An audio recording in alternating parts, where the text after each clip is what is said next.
Although there was evening brightness showing through the windows of the bunkhouse, inside it was dusk. Through the open door came the thuds and occasional clangs of a horseshoe game, and now and then the sound of voices raised in approval or derision. Slim and George came into the darkening bunkhouse together. Slim reached up over the card table and turned on the tin-shaded electric light. Instantly the table was brilliant with light, and the cone of the shade threw its brightness straight downward, leaving the corners of the bunkhouse still in dusk. Slim sat down on a box and George took his place opposite. "It wasn't nothing," said Slim. "I would have had to drown most of them anyways." "No need to thank me about that," George said. "It wasn't much to you, maybe, but it was a hell of a lot to him. Jesus Christ, I don't know how we're gonna get him to sleep in here. He'll want to sleep right out in the barn with them. We'll have trouble keepin' him from getting right in the box with them pups." "It wasn't nothing," Slim repeated. "Say, you sure was right about him. Maybe he ain't bright, but I never seen such a worker. He damn near killed his partner buckin' barley. There ain't nobody can keep up with him. God Almighty, I never seen such a strong guy." George spoke proudly. "Just tell Lenny what to do and he'll do it if it don't take no figuring. He can't think of nothing to do himself, but he sure can take orders." There was a clang of horseshoe on iron stake outside and a little cheer of voices. Slim moved back slightly so the light was not on his face. "Funny how you and him string along together." It was Slim's calm invitation to confidence. "What's funny about it?" George demanded defensively. "Oh, I dunno. Hardly none of the guys ever travel together. I hardly never seen two guys travel together. You know how the hands are, they just come in and get their bunk and work a month, and then they quit and go out alone. Never seem to give a damn about nobody. It just seems kinda funny a cuckoo like him and a smart little guy like you travelin' together." "He ain't no cuckoo," said George. "He's dumb as hell, but he ain't crazy. And I ain't so bright neither, or I wouldn't be buckin' barley for my 50 and found. If I was bright, if I was even a little bit smart, I'd have my own little place, and I'd be bringin' in my own crops, 'stead of doin' all the work and not getting what comes up out of the ground." George fell silent. He wanted to talk. Slim neither encouraged nor discouraged him. He just sat back quiet and receptive. "It ain't so funny, him and me goin' around together," George said at last. "Him and me was both born in Auburn. I knowed his Aunt Clara. She took him when he was a baby and raised him up. When his Aunt Clara died, Lenny just come along with me out workin'. Got kinda used to each other after a little while." Said Slim. George looked over at Slim and saw the calm, godlike eyes fastened on him. "Funny," said George. "I used to have a hell of a lot of fun with him. Used to play jokes on him, 'cause he was too dumb to take care of himself. But he was too dumb even to know he had a joke played on him. I had fun. Made me seem goddamn smart alongside of him. Why, he'd do any damn thing I told hits. If I told him to walk over a cliff, over he'd go. That wasn't so damn much fun after a while. He never got mad about it, neither. I've beat the hell out of him, and he coulda bust every bone in my body just with his hands, but he never lifted a finger against me." George's voice was taking on the tone of confession. "Tell you what made me stop that. One day a bunch of guys was standin' around up on the Sacramento River. I was feelin' pretty smart. I turns to Lenny and says, 'Jump in.' And he jumps. Couldn't swim a stroke. He damn near drowned before we could get him. And he was so damn nice to me for pullin' him out. Clean forgot I told him to jump in. Well, I ain't done nothing like that no more. He's a nice fella," said Slim. "Guy don't need no sense to be a nice fella. Seems to me sometimes it just works the other way around. Take a real smart guy and he ain't hardly ever a nice fella. George stacked the scattered cards and began to lay out his solitaire hand. The shoes thudded on the ground outside. At the windows the light of the evening still made the window squares bright. I ain't got no people, George said. I seen the guys that go around on the ranches alone. That ain't no good. They don't have no fun. After a long time they get mean. They get wantin' to fight all the time. Yeah, they get mean, Slim agreed. They get so they don't want to talk to nobody. Course Lenny's a goddamn nuisance most of the time, said George. But you get used to goin' around with a guy and you can't get rid of him. He ain't mean, said Slim. I can see Lenny ain't a bit mean. Course he ain't mean. But he gets in trouble all the time because he's so goddamn dumb. Like what happened in Weed Dash, he stopped in the middle of turning over a card. He looked alarmed and peered over at Slim. You wouldn't tell nobody? What did he do in Weed? Slim asked calmly. You wouldn't tell? No, course you wouldn't. What did he do in Weed? Slim asked again. Well, he seen this girl in a red dress. Dumb bastard like he is, he wants to touch everything he likes. Just wants to feel it. So he reaches out to feel this red dress and the girl lets out a squawk, and that gets Lenny all mixed up, and he holds on, 'cause that's the only thing he can think to do. Well, this girl squawks and squawks. I was just a little bit off, and I heard all the yellin', so I comes running, and by that time Lenny's so scared all he can think to do is just hold on. I socked him over the head with a fence picket to make him let go. He was so scared he couldn't let go of that dress. And he's so goddamn strong, you know. Slim's eyes were level and unwinking. He nodded very slowly. So what happens? George carefully built his line of solitaire cards. Well, that girl rabbits in and tells the law she been raped. The guys in Weed start a party out to lynch Lenny. So we sit in a irrigation ditch underwater all the rest of that day. Got on our head sticking out of water, and up under the grass that sticks out from the side of the ditch. And that night we scrammed out of there. Slim sat in silence for a moment. Didn't hurt the girl none, huh? He asked finally. Hell, no. He just scared her. I'd be scared too if he grabbed me. But he never hurt her. He just wanted to touch that red dress, like he wants to pet them pups all the time. He ain't mean, said Slim. I can tell a mean guy a mile off. Course he ain't, and he'll do any damn thing I dash. Lenny came in through the door. He wore his blue denim coat over his shoulders like a cape, and he walked hunched way over. Hi, Lenny, said George. How you like the pup now? Lenny said breathlessly, he's brown and white just like I wanted. He went directly to his bunk and lay down and turned his face to the wall and drew up his knees. George put down his cards very deliberately. Lenny, he said sharply. Lenny twisted his neck and looked over his shoulder. Huh? What you want, George? I told you couldn't bring that pup in here. What pup, George? I ain't got no pup. George went quickly to him, grabbed him by the shoulder and rolled him over. He reached down and picked the tiny puppy from where Lenny had been concealing it against his stomach. Lenny sat up quickly. Give to me, George. George said, you get right up and take this pup back to the nest. He's gotta sleep with his mother. You want to kill him? Just born last night and you take him out of the nest. You take him back or I'll tell Slim not to let you have him.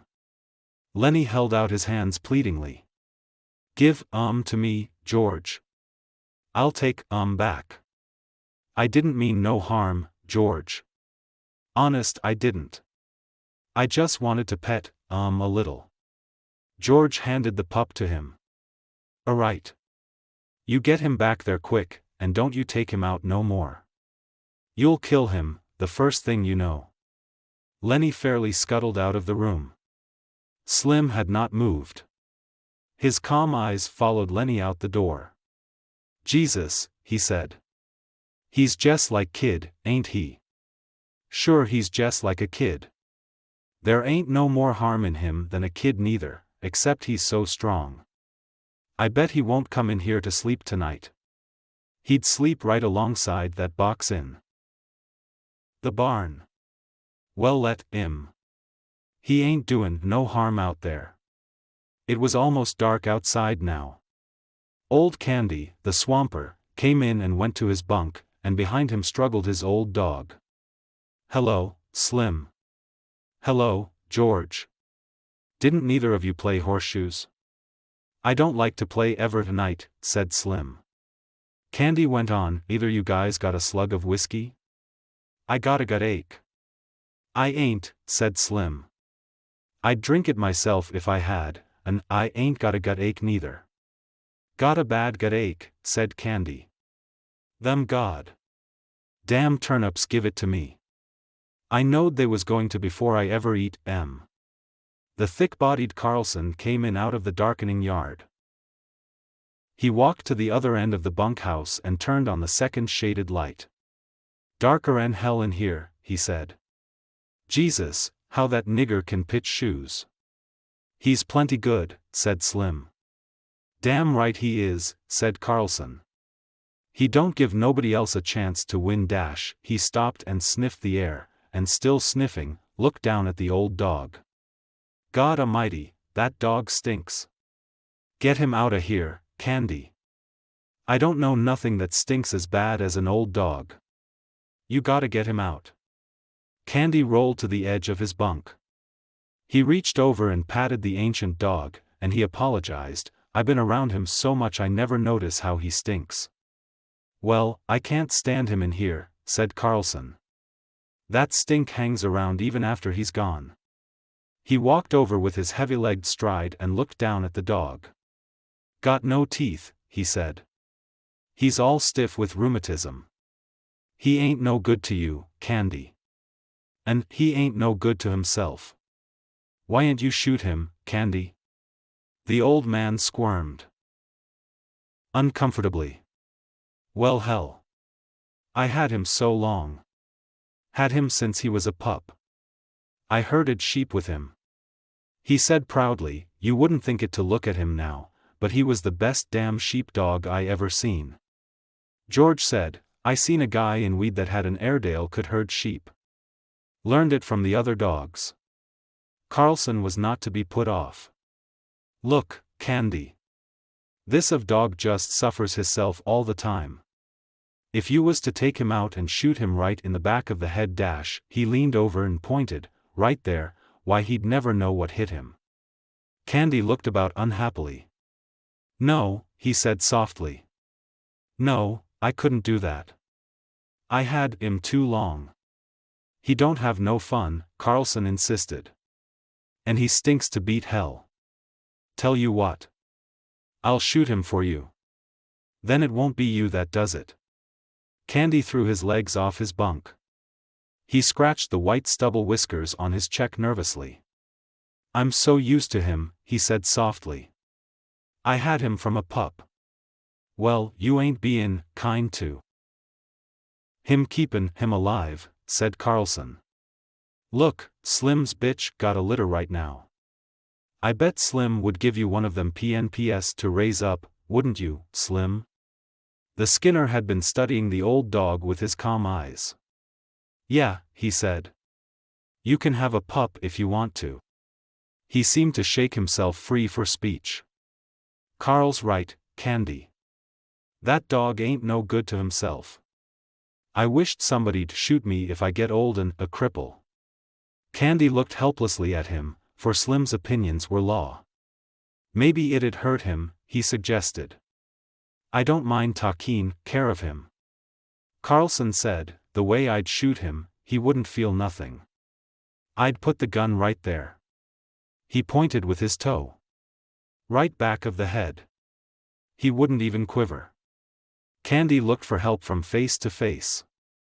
It was quite dark outside by now. A young laboring man came in. His sloping shoulders were bent forward and he walked heavily on his heels, as though he carried the invisible grain bag. He went to his bunk and put his hat on his shelf. Then he picked up a pulp magazine from his shelf and brought it to the light over the table. "Did I show you this, Slim?" he asked. "Show me what?" The young man turned to the back of the magazine, put it down on the table and pointed with his finger. "Right there, read that." Slim bent over it. "Go on," said the young man.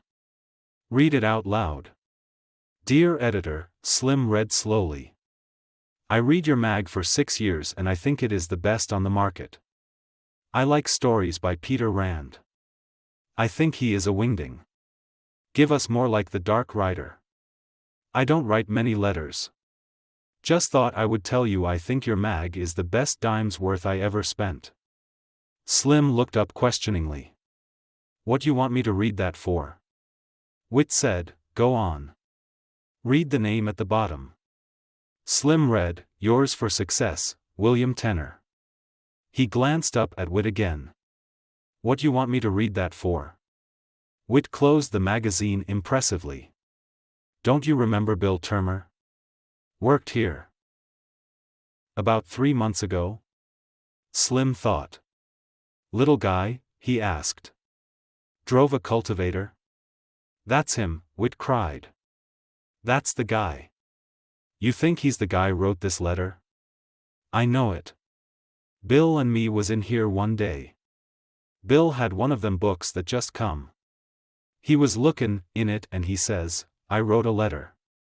Wonder if they put it in the book.' But it wasn't there. Bill says, 'Maybe they're savin' it for later.' And that's just what they done. There it is." "Guess you're right," said Slim. "Got it right in the book." George held out his hand for the magazine. "Let's look at it." Whit found the place again, but he did not surrender his hold on it. He pointed out the letter with his forefinger. And then he went to his box shelf and laid the magazine carefully in. "I wonder if Bill's seen it," he said. "Bill and me worked in that patch of field peas. Run cultivators, both of us. Bill was a hell of a nice fella." During the conversation Carlson had refused to be drawn in. He continued to look down at the old dog. Candy watched him uneasily. At last Carlson said, "If you want me to, I'll put the old devil out of his misery right now and get it over with. Ain't nothing left for him. Can't eat, can't see, can't even walk without huttin'. Candy said hopefully, "You ain't got no gun." "The hell I ain't. Got a Luger. It won't hurt him none at all." Candy said, "Maybe tomorrow." "Lease wait till tomorrow." "I don't see no reason for it," said Carlson. He went to his bunk, pulled his bag from underneath it and took out a Luger pistol. "Lease get it over with," he said. "We can't sleep with him stinkin' around in here." He put the pistol in his hip pocket. Candy looked a long time at Slim to try to find some reversal. And Slim gave him none. At last Candy said softly and hopelessly, "A right take, 'im." He did not look down at the dog at all. He lay back on his bunk and crossed his arms behind his head and stared at the ceiling. From his pocket Carlson took a little leather thong. He stooped over and tied it around the old dog's neck. All the men except Candy watched him. "Come boy. Come on, boy," he said gently. And he said apologetically to Candy, "He won't even feel it." Candy did not move nor answer him. He twitched the thong. "Come on, boy." The old dog got slowly and stiffly to his feet and followed the gently pulling leash. Slim said, "Carlson." "Yeah? You know what to do." "What you mean, Slim?" "Take a shovel," said Slim shortly. "Oh, sure. I get you." He led the dog out into the darkness. George followed to the door and shut the door and set the latch gently in its place. Candy lay rigidly on his bed staring at the ceiling. Slim said loudly, "One of my lead mules got a bad hoof. Got to get some tar on it." His voice trailed off. It was silent outside. Carlson's footsteps died away. The silence come into the room. And the silence lasted. George chuckled, "I bet Lenny's right out there in the barn with his pup. He won't want to come in here no more now he's got a pup." Slim said, "Candy, you can have any one of them pups you want." Candy did not answer. The silence fell on the room again. It came out of the night and invaded the room. George said, "Anybody like to play a little euchre?" "I'll play out a few with you," said Whit. They took places opposite each other at the table under the light, but George did not shuffle the cards. He rippled the edge of the deck nervously, and the little snapping noise drew the eyes of all the men in the room, so that he stopped doing it. The silence fell on the room again. A minute passed, and another minute. Candy lay still, staring at the ceiling. Slim gazed at him for a moment and then looked down at his hands. He subdued one hand with the other, and held it down. There came a little gnawing sound from under the floor and all the men looked down toward it gratefully. Only Candy continued to stare at the ceiling. "Sounds like there was a rat under there," said George. "We ought to get a trap down there." Whit broke out, "What the hell's talking him so long? Lay out some cards." "Why don't you? We ain't going to get no euchre played this way." George brought the cards together tightly and studied the backs of them. The silence was in the room again. A shot sounded in the distance. The men looked quickly at the old man. Every head turned toward him. For a moment he continued to stare at the ceiling. Then he rolled slowly over and faced the wall and lay silent. George shuffled the cards noisily and dealt them. Whit drew a scoring board to him and set the pegs to start. Whit said, "I guess you guys really come here to work." "How do you mean?" George asked. Whit laughed. "Well, you come on a Friday. You got 2 days to work till Sunday." "I don't see how you figure," said George. Whit laughed again. "You do if you been around these big ranches much. Guy that wants to look over a ranch comes in Saturday afternoon. He gets Saturday tight supper and 3 meals on Sunday, and he can quit Monday morning after breakfast without turning his hand. But you come to work Friday noon. You got to put in a day and a half no matter how you figure." George looked at him levelly. "We're gonna stick around a while," he said. "Me and Lenny's gonna roll up a steak." The door opened quietly and the stable buck put in his head, a lean Negro head, lined with pain, the eyes patient. "Mr. Slim." Slim took his eyes from old Candy. "Huh? Oh. Hello, Crooks. What's a matter? You told me to warm up tar for that mule's foot. I got it warm." "Oh. Sure, Crooks.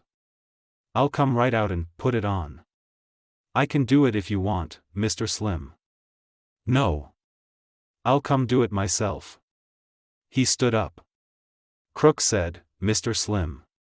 "Yeah. That big new guy's messin' around your pups out in the barn." "Well, he ain't doin' no harm. I give him one of them pups." "Just thought I'd tell ya," said Crooks. "He's talking outs the nest and handlin' them. That won't do them no good." "He won't hurt said Slim.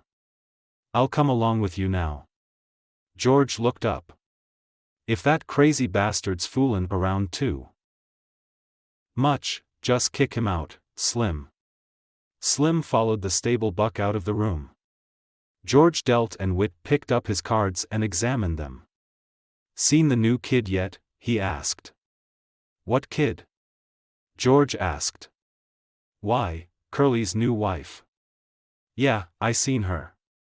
"Well, ain't she a Lulu?" "I ain't seen that much of her," said George. Whit laid down his cards impressively. Well, stick around and keep your eyes open. You'll see plenty. She ain't concealin' nothing.